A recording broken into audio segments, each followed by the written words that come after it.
ಎಲ್ರಿಗೂ ನಮಸ್ಕಾರ. ಪ್ರತಿಯೊಬ್ಬ ವಿದ್ಯಾರ್ಥಿಯೂ ಕೂಡ ಈ ಪ್ರಶ್ನೆ ಕೇಳ್ತಾ ಇದ್ದ, ಗುರುಗಳೇ ನೀವು CTETನ ಹೇಗೆ ಪಾಸ್ ಮಾಡಿದ್ರಿ?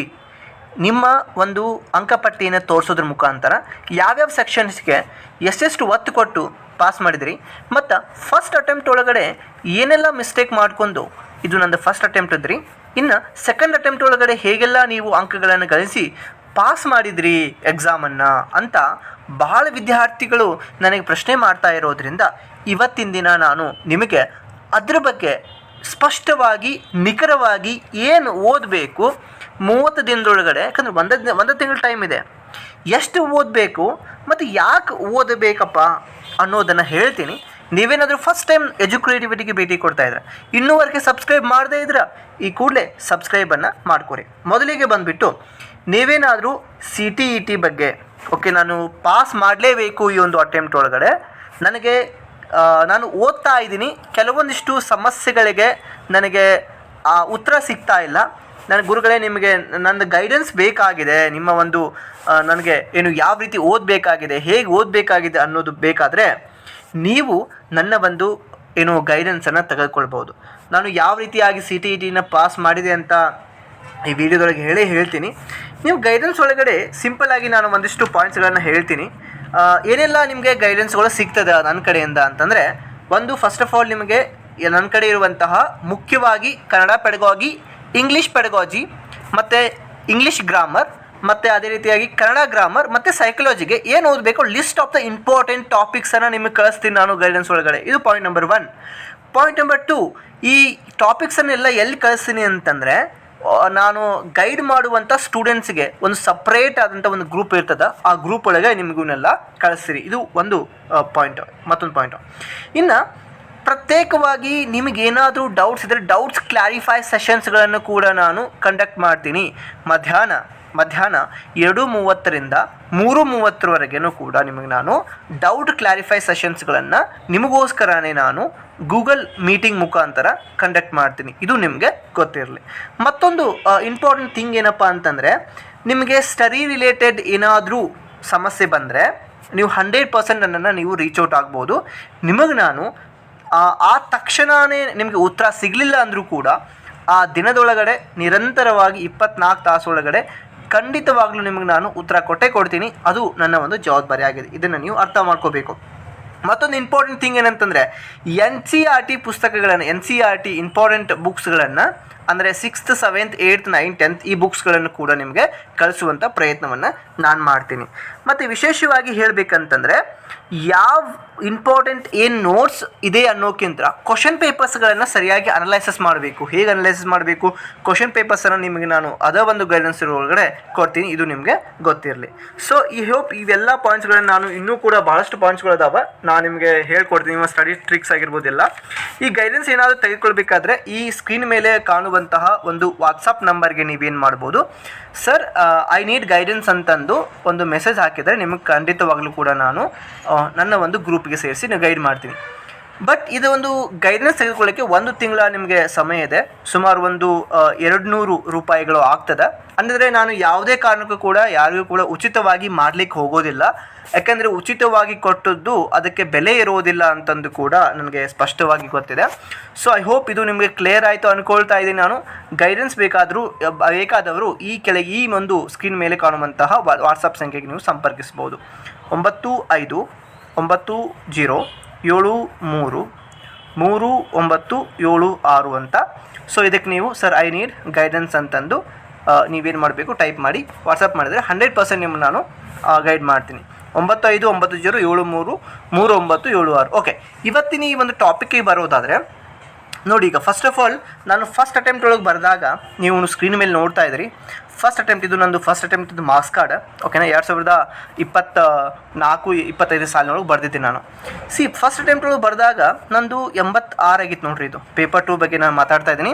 86 ಆಗಿತ್ತು 150ಕ್ಕೆ. ಇದ್ರೊಳಗೆ ನಾನು ಕ್ವಾಲಿಫೈ ಆಗಿಲ್ಲ. ಬಿಕಾಸ್ ನಾನು ಜನರಲ್ ಕ್ಯಾಟಗರಿ ಒಳಗೆ ಬರೋದ್ರಿಂದ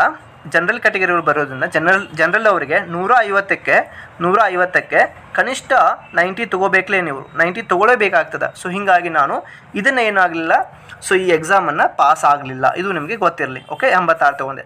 ನಾನು ಏನು ತಪ್ಪು ಮಾಡಿದೆ ಇದರೊಳಗೆ ಅಂತ ನೋಡಿದಾಗ, ಚೈಲ್ಡ್ ಡೆವಲಪ್ಮೆಂಟ್ ಪೆಡಗಾಗಿ ಏನಿದಾವ ಪ್ರಶ್ನೆಗಳು 30 ಪ್ರಶ್ನೆದೊಳಗಡೆ ಓಕೆನಾ 30 ಪ್ರಶ್ನೆದೊಳಗಡೆ 20 ಪ್ರಶ್ನೆಗಳನ್ನು ನಾವು ಒಂದು ಈಸಿ ಮತ್ತು ಮಾಡ್ರೇಟ್ ಒಳಗಡೆ ಕೊಟ್ಟಿರ್ತಾನೆ, ಒಂದು ಮಾಡ್ರೇಟ್ ಓಕೆನಾ. ಇನ್ನು 10 ಕ್ವಶನ್ಸ್ ಏನಿರ್ತಾವವು ಸ್ವಲ್ಪ ಅಪ್ಲೈಡ್ ಮಾಡಿ ಮತ್ತು ಥಿಂಕ್ ಮಾಡಿ ಟೈಮನ್ನು ಕನ್ಸ್ಯೂಮ್ ಮಾಡುವಂಥ ಪ್ರಶ್ನೆಗಳು ಇರೋದ್ರಿಂದ ಸೊ ನನಗೆ ಅಲ್ಲಿ ಮಾರ್ಕ್ಸ್ ಬರಲಿಲ್ಲ. ಸೊ ನಂದು CDP ಒಳಗಡೆ ಮಾರ್ಕ್ಸ್ ಕಡಿಮೆ ಆಯಿತು. ಓಕೆ, ಇನ್ನು ಸೋಷಿಯಲ್ ಸೈನ್ಸ್ ಏನು ಮಾಡಿದ್ದೆ, ನಾನು ಬರೀ ಸೋಷಿಯಲ್ ಸೈನ್ಸ್ ಅಷ್ಟೇ ಓದಿದ್ದೆ, CDPಗೆ ಸ್ವಲ್ಪ ಟೈಮ್ ಕೊಟ್ಟಿದ್ದೆ. ನೋಡಿ, ನಾನು ಎಷ್ಟೋ 60 ಮಾರ್ಕ್ಸಿಗೆ ಓದೇನೆ ಅಂದರೆ ಸೋಷಿಯಲ್ ಸೈನ್ಸು ಎಷ್ಟೋ ಓದ್ರಿ ನೀವು 60 ಮಾರ್ಕ್ಸಿಗೆ ನಿಮಗೆ ಒಂದು 35ರಿಂದ 38 ಆಸಪಾಸದೊಳಗಡೆ ಅಷ್ಟೇ ಬರ್ತದೆ ವಿನಃ 60 ಔಟ್ ಆಫ್ 60 ಬರೋದಿಲ್ಲ. ಐ ಹೋಪ್ ಇನ್ನೊಂದ್ಸಲ ಹೇಳ್ತೀನಿ, ನೀವು ಬರೀ ಸೋಷಿಯಲ್ ಸೈನ್ಸ್ ಓದ್ತೀನಿ, ಬರೀ ಸೈನ್ಸ್ ಓದ್ತೀನಿ ಅನ್ನೋದಾದರೆ ಒಂದು ಮಾತು ತಿಳ್ಕೊಂಬಿಡ್ರಿ, ನಿಮಗೆ ಖಂಡಿತವಾಗ್ಲೂ ಕೂಡ ಪರೀಕ್ಷೆ ಪಾಸ್ ಆಗೋದಿಲ್ಲ. ನೀವೇನು ಮಾಡಬೇಕು, ಎಲ್ಲ ಸೆಕ್ಷನ್ಸ್ಗೂ ಕೂಡ ಫೋಕಸ್ ಮಾಡಬೇಕು. ಲ್ಯಾಂಗ್ವೇಜ್ 1 ನಾನು ನೋಡಿರಿ, ಈಗ 30ಕ್ಕೆ 16 ತೊಗೊಳ್ಳೇಬಾರ್ದು. ಫಸ್ಟ್ ಆಫ್ ಆಲ್ ಈಗ ನಾನು ಈ ಮಾತಾಡೋದು ಭಾಳ ಈಸಿ, ಬಟ್ ಪರೀಕ್ಷೆ ಬರೆಯುವಾಗ ನಿಮ್ಗೆ ಗೊತ್ತಾಗ್ತದೆ ಪರೀಕ್ಷೆ ಕಠಿಣ ಮಾತ್ರ ಎಷ್ಟಿಗೆ ಇರ್ತದೆ ಅಂತ. ನಿಮ್ಮ ನಂದು ಪಾಸಾಗಿರೋದು ಕೂಡ ತೋರಿಸ್ತೀನಿ, ನಿಮ್ಗೆ ನಾನು ಇಲ್ಲಿದೆ ಪಾಸಾಗಿರೋದು ಕೂಡ ತೋರಿಸ್ತೀನಿ. ಸೊ ನಿಮ್ಗೆ ಗೊತ್ತಾಗ್ತದೆ ಯಾವ ರೀತಿಯಾಗಿ ನಾನು ಇಂಪ್ರೂವ್ ಮಾಡ್ಕೊಂಡೆ ನನ್ನ ಒಂದು ಸ್ಕೋರನ್ನು ಅಂತ. ಸೊ ಲ್ಯಾಂಗ್ವೇಜ್ 2ದೊಳಗೆ ನಂದು ಇಂಗ್ಲೀಷ್ ಏನಿತ್ತು ನಾನು ಚೆನ್ನಾಗಿ ಸ್ಕೋರ್ ಮಾಡ್ಕೊಂಡೆ, 30ಕ್ಕೆ 22 ತೊಗೊಂಡೆ. ಲ್ಯಾಂಗ್ವೇಜ್ 1 ಕನ್ನಡ 30ಕ್ಕೆ ಕೇವಲ 16 ನೋಡ್ರಿ.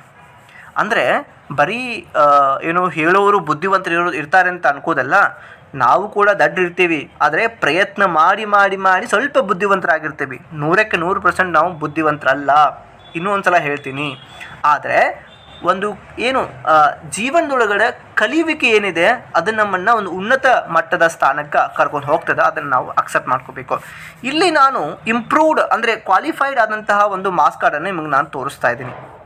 ಈಗ ನೋಡಿ, ಇದು ನಂದು ಮಾರ್ಕ್ಸ್ ಕಾರ್ಡ್ ಓಕೆನಾ. ನೋಡಿ, ಈಗ ಫಸ್ಟ್ ಆಫ್ ಆಲ್ಗೆ ನಾನು ನಿಮ್ಗೆ ಆಗಲೇ ಹೇಳಿದ್ದೆ, ಚೈಲ್ಡ್ ಡೆವಲಪ್ಮೆಂಟ್ ಪೆಡಗಾಗಿಗೆ ಫಸ್ಟ್ ಅಟೆಂಪ್ಟ್ ಒಳಗೆ ನಾನು ಏನು ಮಾಡಿದ್ದೆ, ಬರೀ 16 ತೊಗೊಂಡಿದ್ದೆ. ಬಟ್ ಇಲ್ಲಿ ನೋಡಿ 30ಕ್ಕೆ 21 ತೊಗೊಂಡೇನೆ. ಇದು ಫಸ್ಟ್ ಆಫ್ ಆಲ್ ಇದು ಒರಿಜಿನಲ್ ಮಾರ್ಕ್ಸ್ ಕಾರ್ಡ್ ಓಕೆನಾ. ಇದು ನಾವು ಡಿಜಿಲಾಕರ್ ಒಳಗಡೆ ಏನು ಡೌನ್ಲೋಡ್ ಮಾಡ್ಕೊಂಡಿದ್ದೇನೆ.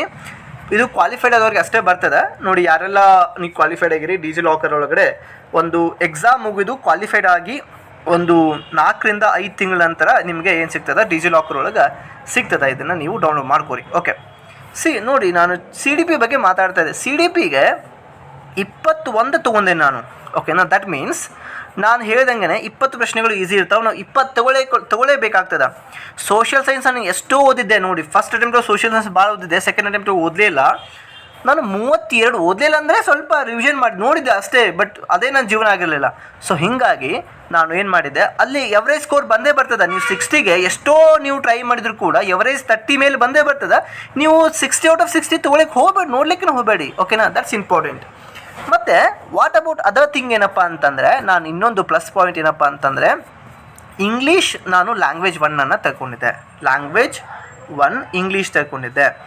ನೋಡಿರಿ, ಲ್ಯಾಂಗ್ವೇಜ್ 1 ಇಂಗ್ಲೀಷ್ ನಾನು ಯಾಕೆ ತೊಗೊಂಡಿದ್ದೆ ಅಂತಂದರೆ, ಇಲ್ಲಿ ಇನ್ನೊಂದು ಪ್ಲಸ್ ಪಾಯಿಂಟ್ ಏನಪ್ಪ ಅಂತಂದರೆ ಈಗ ಲ್ಯಾಂಗ್ವೇಜ್ 1ನಲ್ಲಿ ಒಂದು ಗದ್ಯ ಮತ್ತು ಒಂದು ಪದ್ಯ ಇರೋದ್ರಿಂದ ಈಸಿಯಾಗಿ ನಾವು ಟೈಮನ್ನು ಸೇವ್ ಮಾಡಿ ಅಟೆಂಡ್ ಮಾಡ್ಬೋದು.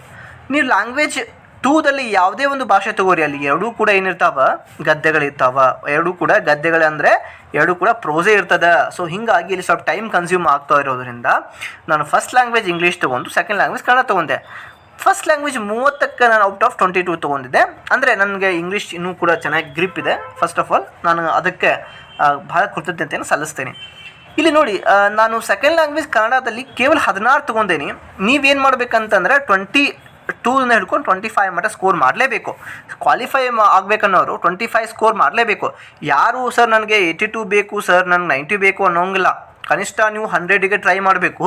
100ಗೆ ಟ್ರೈ ಮಾಡಿದರೆ 90 ಅಬೋವ್ ಪ್ಲಸ್ ಆಗೇ ಆಗ್ತದೆ. ಈ ಒಂದು ಗುರಿ ಇರಲಿ ನಿಮಗೆ, ಇದ್ರ ಬಗ್ಗೆ ನೀವು ಸ್ಪಷ್ಟತೆಯನ್ನು ಹೊಂದಿರಬೇಕು. ಈಗ ಕ್ಲಿಯರ್ ಆಯ್ತಲ್ವಾ, ನಾವು SS ಸೆಕ್ಷನ್ ಒಳಗೆ ಎಷ್ಟೆಷ್ಟು ಕನಿಷ್ಠ ಅಂಕಗಳನ್ನು ಪಾಸ್ ಮಾಡಲೇಬೇಕಂತ. CDP ಒಳಗಡೆ 20 ಕೊನೆ ಮಾಡಬೇಕು, ಮತ್ತು ಸೋಷಿಯಲ್ ಒಳಗಡೆ ಕನಿಷ್ಠ ಒಂದು 32 ಅಥವಾ 30 ಮೇಲೆ ಮಾಡಬೇಕು.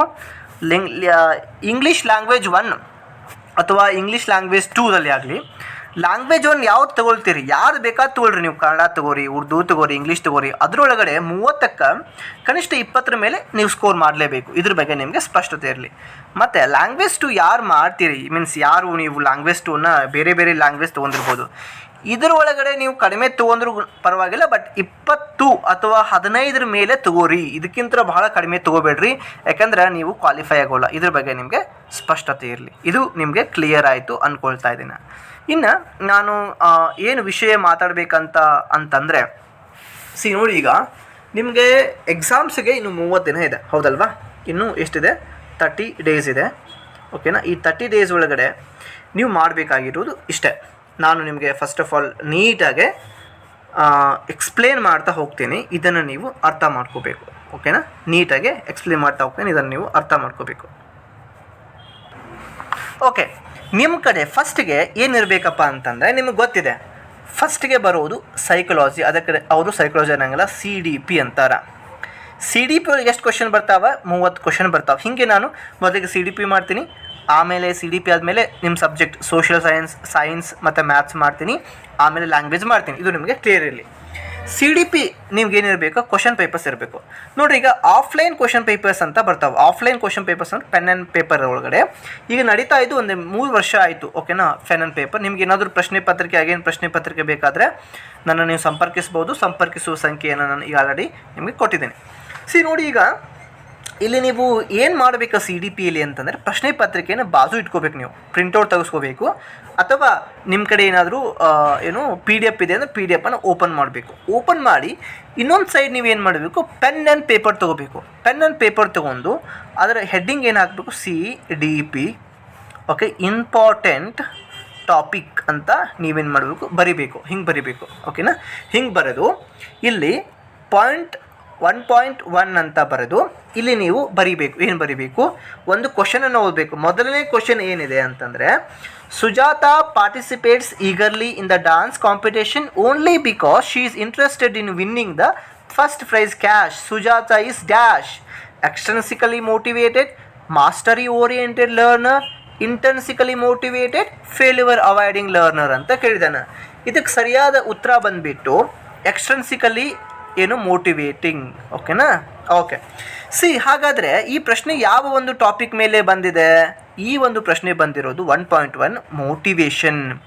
ಹೀಗೆ ನಾನು 1.1 ಮೋಟಿವೇಶನ್ ಅಂತ ಬರ್ಕೊಂಡೆ. ಹಿಂಗೆ ನಾನು 30 ಪ್ರಶ್ನೆಗಳನ್ನು ಅಂದರೆ ಆ ಟಾಪಿಕ್ ಹೆಸರನ್ನು ನಾನು ಲಿಸ್ಟ್ ಔಟ್ ಮಾಡಬೇಕು. 1.2 ಮಾಡ್ತೀನಿ ನೋಡಿ. ಈಗ 1.2 ಏನಪ್ಪ ಅಂತಂದರೆ, which of the following is a core principle of constructivist learning theory ಅಂತ. ಕನ್ಸ್ಟ್ರಕ್ಟಿವಿಸ್ಟ್ ಲರ್ನಿಂಗ್ ಥಿಯರಿ ಅಂತಂದರೆ ಇಲ್ಲಿ ನಾವು ಬರ್ತೀನಿ, ಕನ್ಸ್ಟ್ರಕ್ಟಿವಿಸ್ಟ್ ಲರ್ನಿಂಗ್ ಥಿಯರಿ ಅಂತ ಬರೀಬೇಕು. ಈಗ 1.2 ಆಯಿತು, ಓಕೆನಾ? ಈ ಕನ್ಸ್ಟ್ರಕ್ಟಿವಿಸ್ಟ್ ಲರ್ನಿಂಗ್ ಥಿಯರಿ ಒಳಗಡೆ ನೀವು ಅದ್ರ ಬಗ್ಗೆ ಏನು ಮಾಡಬೇಕು? ಹಿಂಗೆ ಲಿಸ್ಟ್ ಔಟ್ ಮಾಡಿ ಈ ರೀತಿ ಓದಬೇಕು, ಓಕೆನಾ? ಈಗ 1.2 ಆಯ್ತಲ್ಲ, ಮತ್ತೆ 1.3 ಮಾಡಬೇಕು, 1.4 ಮಾಡಬೇಕು. ಹಿಂಗೆ 30 ಪ್ರಶ್ನೆಗಳನ್ನು ಮಾಡಬೇಕು. ಒಂದು ಪ್ರಶ್ನೆಯೊಳಗೆ 30 ಪ್ರಶ್ನೆಗಳಿದ್ದರೆ ನೀವೊಂದು 3 ಪ್ರಶ್ನೆಗಳು ಮಾಡಿದರೆ 90 ಟಾಪಿಕ್ಸ್ ಆಕ್ಕಾವ. 90 ಟಾಪಿಕ್ಸ್ ಆಗಿಲ್ಲಪ್ಪ, ನಮಗೆ ಒಂದು 55 ಟಾಪಿಕ್ ಆಗಿದೆ, ಜಸ್ಟ್ 55 ಟಾಪಿಕ್ಸ್ ಆಗ್ಯಾವ, 50 ಟಾಪಿಕ್ ಆಗ್ಯಾವ. ಆ 50 ಒಳಗೆ ನೀವು ಬರೀ 50 ಮಾಡಿರಿ ಸಾಕು. 50 ಒಳಗೆ ಬರೋ ಕ್ವಶನ್ಸ್ ಎಷ್ಟು? 30. ಅದರೊಳಗೆ ನೀವು 20 ಎಕ್ಸಾಕ್ಟ್ ಅಟೆಂಡ್ ಮಾಡ್ತೀರಿ. ಯಾಕೆ ಹೇಳ್ರಿ? ಕ್ವಶನ್ ಪೇಪರ್ ಒಳಗೆ ಏನು ಕೇಳತ್ತಾನಲ್ಲ ಅದನ್ನೇ ಮತ್ತೆ ಕೇಳ್ತಾನೆ, ಆದ್ರೆ ಆ ಪ್ರಶ್ನೆ ಬರಲ್ಲ, ಬಟ್ ಆ ಥೀಮ್ ಮೇಲೆ ಪ್ರಶ್ನೆ ಬರ್ತದೆ. That's why the question papers are very very very important our examination. That you have to understand. ಇದನ್ನು ನೀವು ಅರ್ಥ ಮಾಡ್ಕೊಳ್ಬೇಕು. ಇದು ನಿಮಗೆ CDP ಬಗ್ಗೆ ನಾನು ಹೆಂಗೆ ಓದಬೇಕಂತ ಹೇಳ್ಕೊಟ್ಟೇನೆ. ಫಸ್ಟಿಗೆ ಕ್ವಶನ್ ಪೇಪರ್ ತೊಗೊಂಡು ಮುಖ್ಯವಾಗಿರುವಂತಹ ಪ್ರಶ್ನೆಗಳನ್ನೆಲ್ಲ ಓದಿ, ಆ ಪ್ರಶ್ನೆ ಯಾವ ಒಂದು ಟಾಪಿಕ್ ಮೇಲೆ ಬಂದಿದೆ ಮುಖ್ಯ ಟಾಪಿಕ್ಸ್ ಹೆಡ್ಡಿಂಗನ್ನು ಬರೆದು ಲಿಸ್ಟ್ ಔಟ್ ಮಾಡಬೇಕು.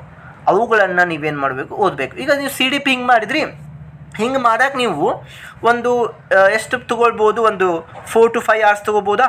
ಓಕೆನಾ? ಇನ್ನು ಅಂದರೆ ಒಂದು ಡೇ ಒಳಗಡೆ ನೀವು 4 hours ಓದ್ತೀನಿ ಅಂತಂದರೆ, ಈಗ ನೀವು ಒಂದು ಡೇಯನ್ನು ಹಿಂಗೆ ಓದಿದೆ ಅಂತ. ಇನ್ನು 3 days ಏನು ಮಾಡಬೇಕು ಅಂತಂದರೆ, ಇನ್ನು 3 days ಕಂಪ್ಲೀಟಾಗಿ ಬರೀ CDPಯನ್ನು, ಓಕೆ, ಆ 50 ಟಾಪಿಕ್ಸ್ ಏನದಾವಲ್ಲ ಅದನ್ನು ಒಂದು ಮುಖ್ಯವಾಗಿರೋದು, what is motivation, types of motivation, intrinsic motivation, extrinsic motivation ಅಂತ ಓದಬೇಕು, ಅರ್ಥ ಮಾಡಬೇಕು, ಸಣ್ಣದಾಗಿ ನೋಟ್ಸ್ ಮಾಡಬೇಕು. ಅಲ್ಲೇ ನೀವು ಇದನ್ನು 30 ಅಂದರೆ 3 ದಿನ ಮಾಡ್ಬೋದಲ್ಲ. 3+1 ಅಂದರೆ ಒಂದು ದಿನ. ಇದಕ್ಕಿದು ಒಂದು ದಿನ ಲಿಸ್ಟ್ ಔಟ್ ಅಂದರೆ ಇಂಪಾರ್ಟೆಂಟ್ ಇರೋ ಟಾಪಿಕ್ಸ್ ಲಿಸ್ಟ್ ಔಟ್ ಮಾಡಿದ್ರಿ, 3 ದಿನ ನೋಟ್ಸ್ ಮಾಡಿದ್ರಿ, ಮತ್ತು ಓದಿದ್ರಿ ಅಂತ. ಒಂದು ಸಬ್ಜೆಕ್ಟ್ ಎಷ್ಟು ದಿನ ಆಯಿತು? 4 ದಿನ ಆಯಿತು. ಓಕೆ, ಇದು ನಿಮಗೆ ಕ್ಲಿಯರ್ಲಿ CDPಗೆ ನಾನಾಯಿತು. ಇನ್ನು ಮುಂದೆ ಬಂದುಬಿಟ್ಟು ಸೋಷಿಯಲ್ ಮುಂದೆ ನಾನು ಸೈನ್ಸ್ ಕೂಡ ಹೇಳ್ತೀನಿ. ಸೋಷಿಯಲ್ದವ್ರು ಏನು ಮಾಡಬೇಕಪ್ಪ ಅಂತಂದರೆ ನಿಮಗೆ ನಾನು ಮೊದಲನೇ ಪಾಯಿಂಟ್, ಈಗ ನೀವು 6, 7, 8 ಬುಕ್ಗಳನ್ನು ಓದಾಕ ಟೈಮ್ ಇಲ್ಲ, ನನಗೂ ಗೊತ್ತಿದೆ, ಯಾಕಂದರೆ 30 ದಿನ ಉಳ್ದೈತಿ. ಇಂಥ ಸಮಯದೊಳಗೆ ನೀವೇನು ಮಾಡಬೇಕಂತಂದರೆ ಪ್ರಶ್ನೆ ಪತ್ರಿಕೆಗಳು ಕ್ವಶನ್ ಪೇಪರ್ಸ್ ಬಾಜು ಇರಬೇಕು. ಅದರೊಳಗಡೆ ಇರುವಂಥ ಒನ್ ಲೈನರ್ ಫ್ಯಾಕ್ಚುವಲ್ ಕ್ವಶನ್ಸ್ಗಳನ್ನು ಬರ್ಕೋಬೇಕು. ಫ್ಯಾಕ್ಚುವಲ್ ಅಂತಂದರೆ ಉದಾಹರಣೆಗೆ ಗುಲಾಮಗಿರಿ ಪುಸ್ತಕವನ್ನು ಯಾರು ಬರ್ದಾರ, ಗುಲಾಮಗಿರಿ, ಓಕೆನಾ. ಇದು ಬಂದಿದೆ, ಪ್ರಶ್ನೆ ಬಂದಿದೆ. SHO ಇದಕ್ಕೆ ಅಂದರೆ ಇವರು ಯಾರು, ಸ್ಟೇಷನ್ ಹೌಸ್ ಆಫೀಸರ್. ಓಕೆ, ಅಂದರೆ ನಾವು ಏನು ಪೊಲೀಸ್ ಸಬ್ ಇನ್ಸ್ಪೆಕ್ಟರ್ ಅಂತೀವಲ್ಲ, ಅವ್ರಿಗೆ ಇನ್ನೊಂದು ಹೆಸರೇ SHO. ಓಕೆ, ಮತ್ತು ಅದೇ ರೀತಿಯಾಗಿ ಅವರು ಈಗ ನಾವು ವಿಲೇಜ್ ಅಕೌಂಟೆಂಟ್ ಅಂತೀವಲ್ಲ, ವಿಲೇಜ್ ಅಕೌಂಟೆಂಟ್, ಇದಕ್ಕೆ ಇವರಿಗೆ ಇನ್ನೊಂದಿಷ್ಟು ಹೆಸರುಗಳದಾವ. ಓಕೆನಾ. ಸೊ ಆ ಹೆಸರುಗಳು ಯಾವ್ಯಾವು ಅವುಗಳನ್ನು ನೀವು ಈ ರೀತಿಯಾಗಿ ಏನು ಮಾಡಬೇಕು, ಲಿಸ್ಟ್ ಔಟ್ ಮಾಡಬೇಕು. ಅಂದರೆ ಕ್ವಶನ್ ಪೇಪರ್ಸ್ದಾಗಿರುವಂತಹ ಇಷ್ಟು, ಇಲ್ಲ ಅಂದರೆ ನೀವು ಕ್ವಶನ್ ಪೇಪರ್ಸ್ ಆನ್ಸರ್ ಮಾಡ್ಕೊಂಡು ಅದನ್ನು ಓದ್ಕೋಬೇಕು. ಇದು ಪಾಯಿಂಟ್ ನಂಬರ್ 1ನೇ ಕೆಲಸ ನೀವು ಮಾಡೋದು. 2ನೇ ಕೆಲಸ ಏನು ಮಾಡಬೇಕಂದ್ರೆ ಅಡ್ಡಾ 24/7 ಈ ಒಂದು ಯೂಟ್ಯೂಬ್ ಚಾನಲ್ ಇವ್ರು ಏನು ಮಾಡ್ತಾರೆ ಅಂತಂದರೆ ಸೋಷಿಯಲ್ ಸೈನ್ಸ್ದಾಗ ಸನ್ನಿ ಸರ್ ಅಂತ ಬರ್ತಾರೆ, SUNNY, ಸನ್ನಿ ಸರ್ ಏನು ಮಾಡ್ತಾರೆ, ಇವರು ನಿಮಗೆ ಈ ಸೋಷಿಯಲ್ ಕ್ಲಾಸನ್ನು ಫ್ರೀಯಾಗಿ ಮಾಡ್ತಿರ್ತಾರೆ. ಇವರು ಸೋಷಿಯಲ್ ಕ್ಲಾಸನ್ನು ಇವುಗಳನ್ನು ನೀವೇನು ಮಾಡಬೇಕು, ಕೇಳಬೇಕು. ಓಕೆನಾ. ಏನು ಮಾಡಬೇಕು, ಲಿಸನ್ ಮಾಡಬೇಕು.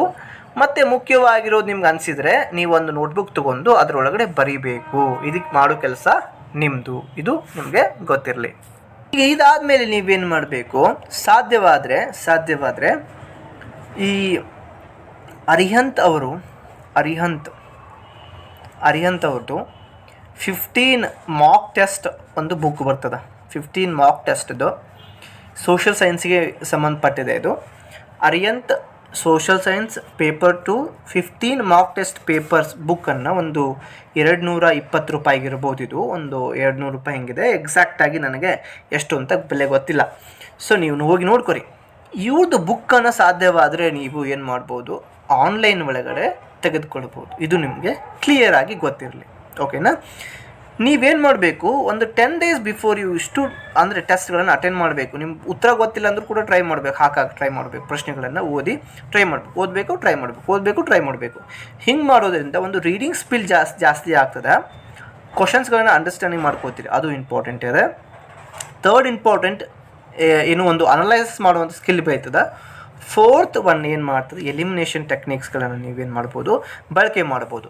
Without practice how can you do it in a simple and a very concise manner? ಇಲ್ಲ ತಾನೆ. ಸೊ ಹೀಗಾಗಿ practice is a key success ಅಂತ ನಾನು ಹೇಳ್ತೀನಿ. ಇದು ನಿಮಗೆ ಗೊತ್ತಿರಲಿ.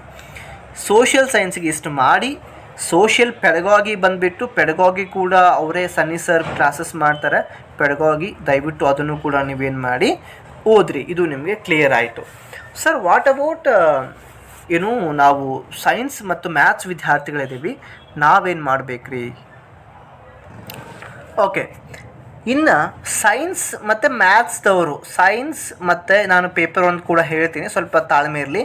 ಸೈನ್ಸ್ ಮ್ಯಾಥ್ಸ್ ಅವ್ರು ಏನು ಮಾಡಬೇಕಂತಂದರೆ ಕ್ವಶನ್ ಪೇಪರ್ಸನ್ನು ಕಲೆಕ್ಟ್ ಮಾಡಬೇಕು. ಕ್ವಶನ್ ಪೇಪರ್ಸ್ ಇಲ್ಲ ಅಂದರೆ ನನ್ನ ಸಂಪರ್ಕಿಸಿರಿ. ನಿಮಗೆ ಅತ್ಯಂತ ಕಡಿಮೆ ಬೆಲೆಯೊಳಗಡೆ ನಾನು 30 ರೂಪಾಯಿಗೆ ನಿಮಗೆ ಕ್ವಶನ್ ಪೇಪರ್ ಕೊಡ್ತೀನಿ. ಗೈಡೆನ್ಸ್ ಬೇಕಾದರೆ ನೀವು ನನ್ನ ಸಂಪರ್ಕಿಸಬಹುದು. ಅದು ನಿಮಗೆ 200 ರೂಪಾಯಿಗಳು ಆಗುತ್ತೆ. ಅಂದರೆ ಒಂದು ತಿಂಗಳು ನಿಮಗೆ ಪರೀಕ್ಷೆ ಮುಗಿಯೋವರೆಗೂ ಕೂಡ ನಾನು ಗೈಡ್ ಮಾಡ್ತೇನೆ. ಇದು ನಿಮಗೆ ಗೊತ್ತಿರಲಿ. ಸೈನ್ಸ್ ಮ್ಯಾಥ್ಸ್ ಅವರು ಕ್ವಶನ್ ಪೇಪರ್ಸನ್ನು ಬಾಜು ಇಟ್ಕೋಬೇಕು, ಒಂದು ನೋಟ್ಬುಕ್ ಇಟ್ಕೋಬೇಕು ಒಂದು ಸೈಡ್. ಯಾವ್ಯಾವ ಕ್ವಶನ್ ಬಂದಾವಲ್ರಿ ಅವನಿಷ್ಟು ಏನು ಮಾಡಬೇಕು, ನೀವು ಹೆಡ್ಡಿಂಗ್ಸನ್ನು ಬರ್ಕೊಂಡು ಹೋಗಬೇಕು. ಉದಾಹರಣೆಗೆ LCM ಮತ್ತು HCF ಮೇಲೆ ಬಂದಿದೆ ಮ್ಯಾಥ್ಸ್, LCM ಪ್ಲಸ್ HCF ಬಂದಿದೆ, ಅದನ್ನು ಬರ್ಕೋಬೇಕು. ಇನ್ನು ಪರ್ಸಂಟೇಜ್ ಮೇಲೆ ಬಂದಿದೆ, ಅದನ್ನು ಬರ್ಕೋಬೇಕು. ಸಿಂಪಲ್ ಇಂಟ್ರೆಸ್ಟ್ ಮತ್ತು ಕಂಪೌಂಡ್ ಇಂಟ್ರೆಸ್ಟ್ ಮೇಲೆ ಬಂದಿದೆ, ಅದನ್ನು ಬರ್ಕೋಬೇಕು. ಇನ್ನು ಅದೇ ರೀತಿಯಾಗಿ ಈ ಪೆರಿಮೀಟರ್ ಮತ್ತು ಡಯಾಮೀಟರ್ದ ರೆಕ್ಟಾಂಗಲ್ ಪೆರಿಮೀಟರ್ ಕಂಡುಹಿಡೀರಿ ಅಂತ ಕೇಳ್ತಿರ್ತಾನಲ್ಲ, ಸೊ ಅದನ್ನು ಬರ್ಕೋಬೇಕು. ಸೊ ಹಿಂಗೆ ನೀವೇನು ಮಾಡಬೇಕು, ಮುಖ್ಯವಾಗಿರೋದನ್ನ ಟಾಪಿಕ್ಸ್ಗಳನ್ನು ನೀವೇನು ಮಾಡಬೇಕು, ಲಿಸ್ಟ್ ಔಟ್ ಮಾಡಬೇಕಪ್ಪ. ಹಿಂಗೆ ಒಂದು 60 ರಿಂದ 70 ಟಾಪಿಕ್ಸ್ ಲಿಸ್ಟ್ ಔಟ್ ಮಾಡ್ತೀರಾ. ಓಕೆನಾ. 60ರಿಂದ 70 ಟಾಪಿಕ್ಸ್. ಎಷ್ಟು? ಒಂದು 4 ಕ್ವಶನ್ಸ್ ಪೇಪರನ್ನು ನೋಡಿ.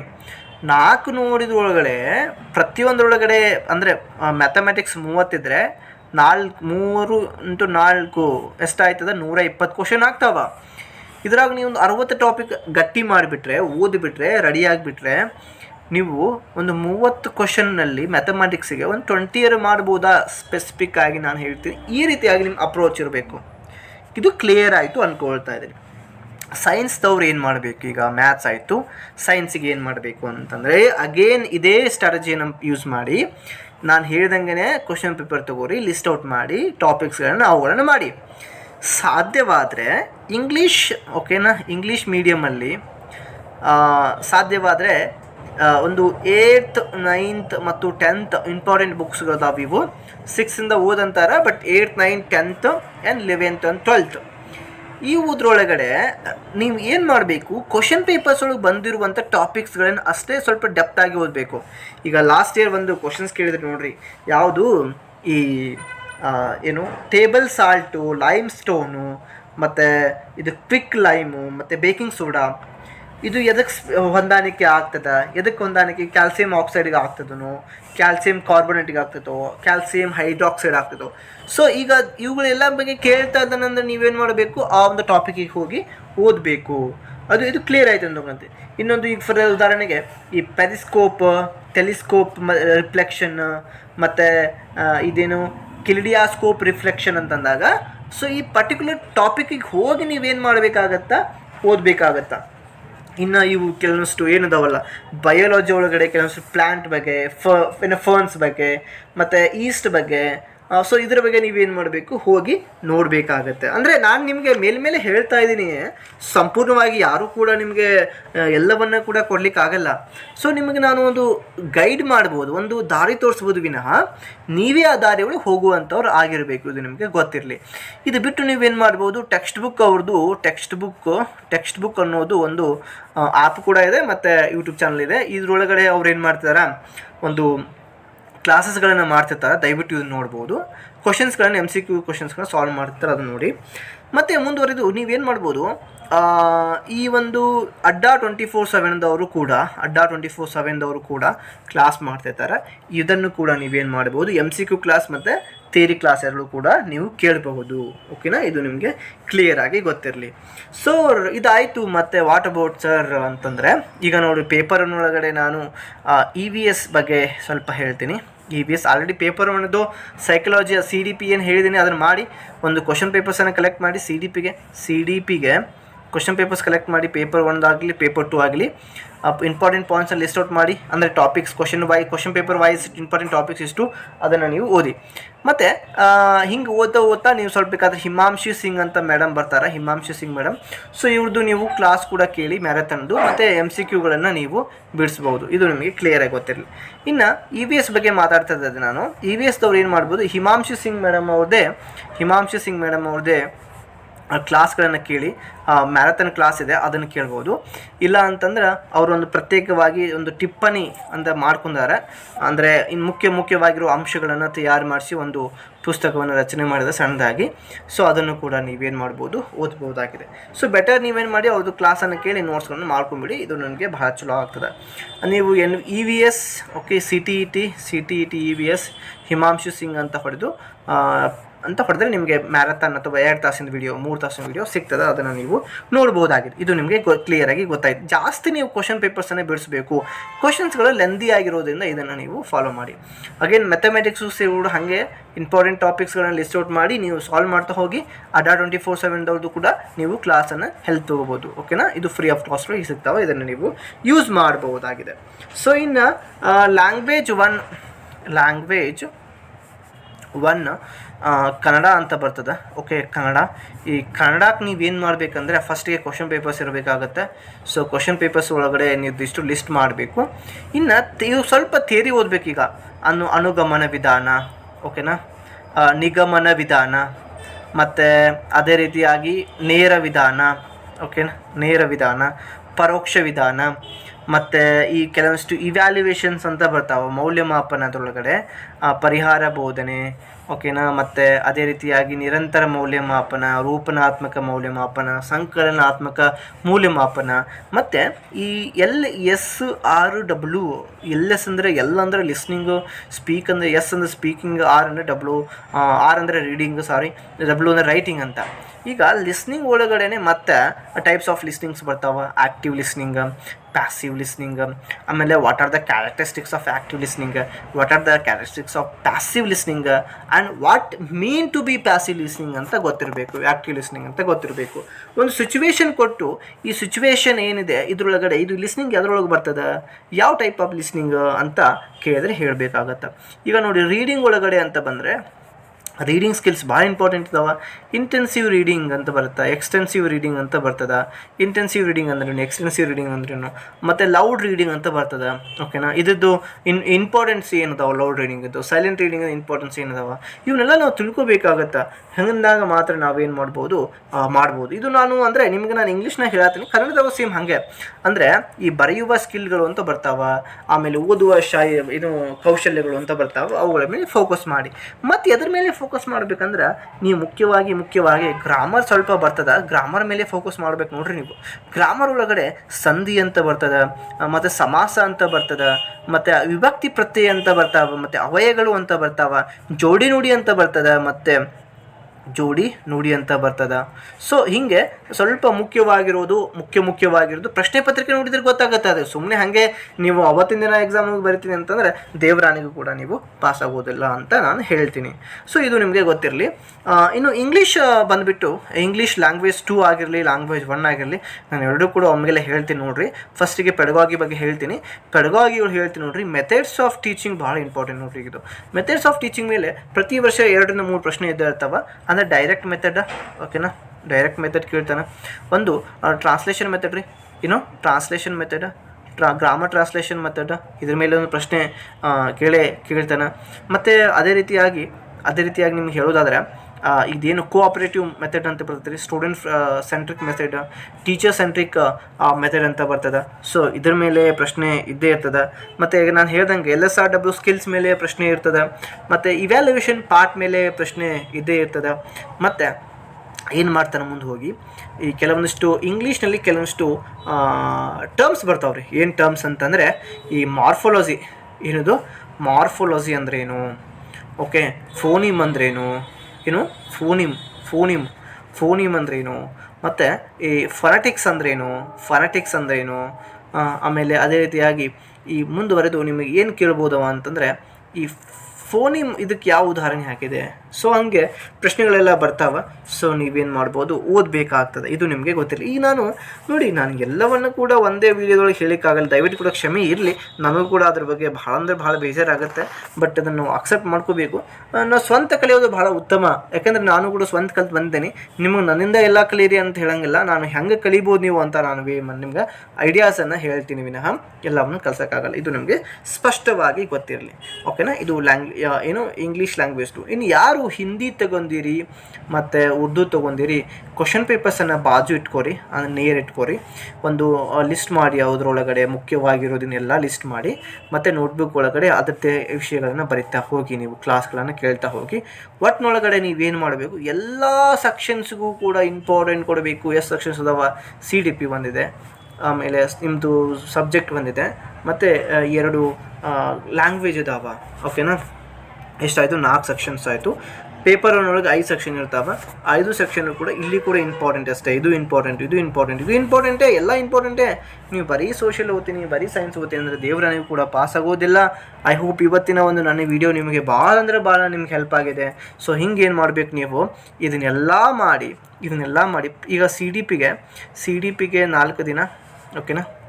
ಇನ್ನು ಅದೇ ರೀತಿಯಾಗಿ CDP ಸೋಷಿಯಲ್ಗೆ ಒಂದು 6 ದಿನ ಅಂತ ತಗೋರಿ, ಅಥವಾ ಸೈನ್ಸ್ಗೆ ಒಂದು 6 ದಿನ ಅಂತ ತಗೋರಿ.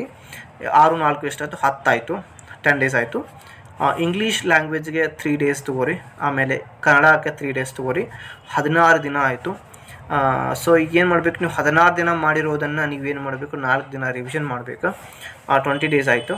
ಇನ್ನು 10 ಡೇಸ್ ಮತ್ತೆ ಒಂದು ಸಲ ರಿವಿಷನ್ ಮಾಡಬೇಕು. 10 ಡೇಸ್ ಅನ್ನೋಕ್ಕಿಂತ ಮತ್ತೆ ಒಂದು 2 ಡೇಸ್ 2 ಡೇಸ್ ಒಳಗೆ ರಿವಿಷನ್ ಮಾಡಬೇಕು. ಮತ್ತು ಮಾಕ್ ಟೆಸ್ಟ್ಗಳನ್ನು ಅಟೆಂಡ್ ಮಾಡಿರಿ ನೀವು, ಮತ್ತೆ ರಿವಿಷನ್ ಮಾಡಿ, ಮತ್ತೆ ಮಾಕ್ ಟೆಸ್ಟ್ ಅಟೆಂಡ್ ಮಾಡಿ, ಮತ್ತೆ ರಿವಿಷನ್ ಮಾಡಿ, ಮತ್ತೆ ಮಾಕ್ ಟೆಸ್ಟ್ ಮಾಡಿ. ಫೈನಲ್ ಆಗಿ ಹೆಂಗಾಗಿರ್ಬೇಕಂದ್ರೆ ನಾಳೆ ನೀವು ಪರೀಕ್ಷೆ ಇದೆ ಅಂದರೆ ಇವತ್ತು ನಾನು ಪಾಸ್ ಆಗ್ತೀನಿಪ್ಪ ಅನ್ನುವಂತಹ ಧೈರ್ಯ ಮತ್ತು ಶೌರ್ಯ ನಿಮ್ಮ ಒಂದು ಮುಖದಲ್ಲಿ ಎದ್ದು ಕಾಣ್ತಾ ಇರಬೇಕು. ಅಂದರೆ ಒಬ್ಬ ಪರೀಕ್ಷೆಗೆ ಹೋಗುವನ ಅಥವಾ ಸಾಧಕನ ಒಂದು ನಿಜವಾದ ಏನು ಮುಖಚಹರೆ ಕಾಣಿಸ್ತದೆ, ಕಾಣಿಸ್ತದೆ, ಆ ಲಕ್ಷಣಗಳು ಎದ್ದು ಕಾಣಿಸ್ತಾವೆ. ಹಂಗೆ ಮಾಡಿದ್ರೆ ನೀವು ಮಾಡೇ ಮಾಡ್ತೀರಿ. ಬಟ್ ಪರವಾಗಿಲ್ಲ, ನಾನು ಕೆಲವೊಂದ್ಸಲ ಹೇಳೋದು ಭಾಳ ಅತಿಶಯೋಕ್ತಿ ಅನಿಸಿದ್ರು ಕೂಡ ಯಾಕಂದ್ರೆ ನಮ್ಗೆ ಅಷ್ಟು ಹುಮ್ಮಸ್ಸು ಅಥವಾ ಉತ್ಸಾಹ ಇದ್ರೆ ತಾನೇ ಏನೋ ಸಾಧನೆ ಮಾಡಲಿಕ್ಕೆ ಆಗೋದು ಅನ್ನೋದು ಕೂಡ ನಮಗೆ ಭಾಳ ಭಾಳ ಇಷ್ಟ ನಮಗೆ. ಯಾಕಂದರೆ ಅದನ್ನು ನಿಮ್ಗೆ ನಾನು ಹೇಳ್ತಿರ್ತೀನಿ. ಮತ್ತು ಮುಂದೆ ಹೋಗಿ ನಾವು ಇವುಗಳನ್ನೆಲ್ಲ ಮಾಡ್ತಾ ಒಂದು ಎವ್ರಿ ಡೇ ಮಾಡಬೇಕು, ಇವುಗಳನ್ನು ಕನ್ಸಿಸ್ಟೆನ್ಸಿಯನ್ನು ಮಾಡಬೇಕು, ಒಂದು ಮೋಟಿವೇಟ್ ಆಗಿರಬೇಕು.